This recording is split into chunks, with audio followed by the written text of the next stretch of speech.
मंडळी, महाराष्ट्राची हास्य जत्रा हा कार्यक्रम लोकप्रिय कार्यक्रमापैकी एक आहे. महाराष्ट्रातील जवळपास प्रत्येक घरात हा कार्यक्रम आवडीने पाहिला जातो. या कार्यक्रमाने अनेक विनोदवीर दिले आहेत.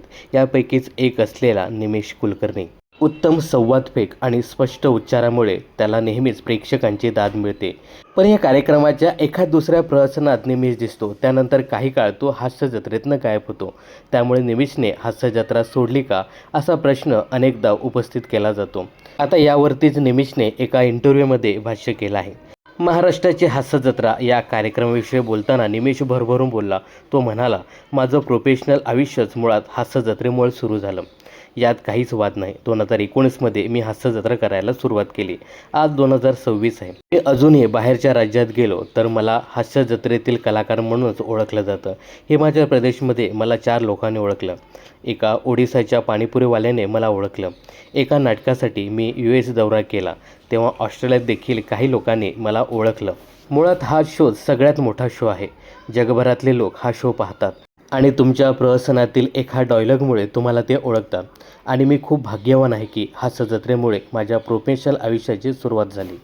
तू नेहमीच हास्य जत्रेमध्ये का दिसत नाही असा प्रश्न विचारल्यावर तो म्हणाला, या संदर्भात मला नक्कीच थोडंसं वाईट वाटतं.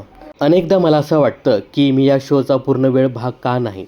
काही गोष्टी हव्या तशा घडल्या नाहीत, त्यामुळे या शोचा मी रेग्युलर भाग नाही. पण मी खुश आहे की लोक मला त्याच आपुलकीने बोलवतात. मोठे सर आणि गोस्वामी सर या 2 व्यक्तींचं योगदान माझ्या आयुष्यात मी कधीच विसरू शकत नाही. त्याबद्दल वेगळं सांगायला नको. आज मी जे काही काम करतो ते त्या 2 व्यक्तींमुळेच आहे.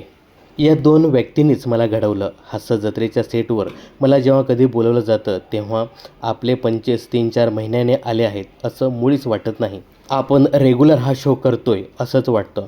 पण बऱ्याचदा वाटतं की आपण हा शो जर रोज करत असतो तर खूप शिकायला मिळालं असतं. पण काही गोष्टी मनासारख्या झाल्या नाहीत असे यावेळी निमेश म्हणाला. तर हास्य जत्रेत तुम्हाला निमेश कुलकर्णीचं स्किट आवडतं का हे कमेंट्स करून नक्की सांगा. मनोरंजन क्षेत्रातील अशाच फिल्मी अपडेट जाणून घेण्यासाठी चॅनल जर सबस्क्राईब केलं नसेल तर जरूर करा.